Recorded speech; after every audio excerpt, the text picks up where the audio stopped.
What's up tout le monde, c'est Netflix et aujourd'hui on se retrouve pour une autre critique de l'été. Et celle-là, en fait, j'ai décidé de faire une critique à chaque semaine parce que il y a beaucoup de films qui se déroulent pendant ces semaines-là. Alors là, j'ai manqué l'occasion de le mettre le dimanche pour le 14. C'était supposé être la critique du 14. Alors là, cette semaine, il va en avoir deux. Les prochains films, c'est Valérian et La guerre de la planète des singes. Mais cette fois, ça va être une triple critique. Parce qu'au début, c'était deux, parce que je suis allée au cinéparc. Et j'ai vu deux films à la place d'un, puis d'habitude, je fais tout le temps ça. Fait que maintenant, ça va être plus deux ou un. Comme ça va m'économiser du temps. Alors, les critiques, c'est sur De Père en flic 2, Bon Cop, Bad Cop 2, qui sont deux films policiers québécois. Et le prochain, c'est Baby le chauffeur, qui est un film criminel, je sais pas comment dire. Je crois que c'est un film action, thriller, pas thriller, je sais même pas ce que ça veut dire. En tout cas, on commence avec De Père en flic 2. De Père en flic 2, ça raconte l'histoire d'un fils et un père qui les deux travaillent pour la même association de police. Et ils ont du mal à se mettre ensemble. Et là, ils découvrent que le baron de la drogue de Montréal, un de ses genre travaillants, il va faire une thérapie. Fait que là, eux, ils doivent infiltrer la thérapie. Et c'est une thérapie pour les couples qui sont comme du mal. Il rencontre plusieurs couples et qui racontent un petit peu leur vie, là. Puis là, pour remplacer le thérapeute, ils ont pris le père, joué par Michel Côté, du fils. Et le fils, c'est Louis-José Hood, puis la fille, c'est Karine Vanache. Le film, il est vraiment drôle, mais ces genres de films-là, comme Bon Cop, Bad Cop, De Père en flic 2, sont un petit peu vulgaires, mais pas beaucoup. De Père en flic 2, il était quand même correct. Sinon, c'est ça, le film, je l'ai beaucoup aimé, je l'ai beaucoup vraiment aimé, il était vraiment génial. Très bien réalisé, on aurait dit un film américain, c'est comme genre ça, puis c'est ça, je l'ai vraiment beaucoup aimé là. Je vous dirais de le voir si vous avez des enfants qui sont comme âgés dans les peut-être 10 ans ou 7 ans. Sinon, le prochain film, c'est Bon Cop, Bad Cop 2, c'est encore des policiers, ça raconte le premier, il raconte en fait l'histoire de deux agents qui sont différents. Il y en a un qui vient de l'Ontario, puis qui parle anglais, puis l'autre, il vient du Québec, puis qui parle français.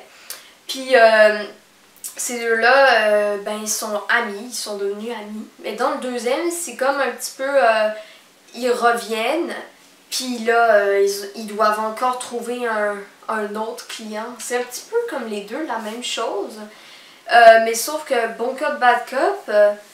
il était un petit peu, je sais pas, dans le truc de drame, il était un petit peu dramatique. Mais sinon, le drame, il a fait remonter beaucoup plus drôle. J'ai ri vraiment extrêmement beaucoup, les blagues étaient très bonnes. Et il n'y avait pas beaucoup de gros mots.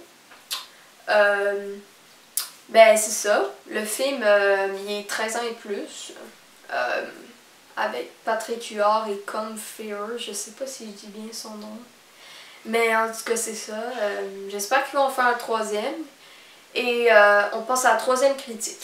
Le troisième, c'est Baby le chauffeur, qui est un film américain réalisé par encore. Je devrais vraiment me souvenir de mes sources parce que je me souviens seulement des acteurs. Mais le film, il est très connu il est quand même assez connu.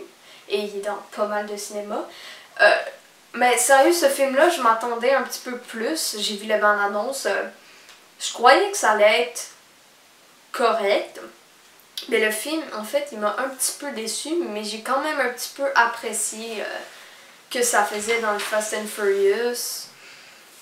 C'est ça, l'histoire du film, c'est qu'il y a un gars qui a perdu ses auditions quand il était enfant parce que genre ses parents ont eu un accident et maintenant il écoute de la musique. Puis c'est un chauffeur pour les personnes qui braquent des banques.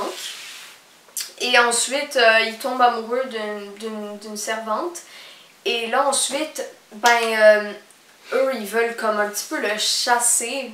Comme, je sais pas s'il a vraiment le droit en fait. Mais en tout cas, ça tourne vraiment au bordel. Et là, ensuite, ils ont commencé à le chasser tout partout, voir qu'est-ce qu'il fait, à perdre confiance en lui. Il y a comme peut-être 2 parties où j'ai ri dans ce film-là. Là, il veut comme... La seule personne où est-ce que lui, il a confiance, c'est le boss de l'organisation. Puis lui, il l'aide vers la fin à... parce qu'en fait, lui, son rêve, c'est qu'il veut s'échapper avec la fille pour pas avoir d'autres ennuis. Et c'est ça qui arrive à la fin, mais par contre, je veux pas spoiler le truc, mais en fait, je veux le spoiler. No, God! Je veux le spoiler. No! Mais là, vous allez voir, vous pouvez voir le film, mais sérieux, moi, je trouve que c'est un petit peu trop... Ça valait pas trop le prix. Ouais, prévisible, mais ça valait pas trop le prix d'acheter un billet pour le cinéma. J'aurais bien voulu préférer le voir en streaming, mais qu'est-ce que tu veux là? Puis c'était un second film. Il n'y avait pas d'autre choix. Toutes les autres, je les avais pas vus. En tout cas, j'espère que vous avez aimé cette critique. On se retrouve pour d'autres vidéos. Si vous avez aimé la vidéo, lâchez un pouce bleu et commentez pour d'autres films que je pourrais voir si vous en trouvez des intéressants. Et on se retrouve pour une autre critique. Ciao!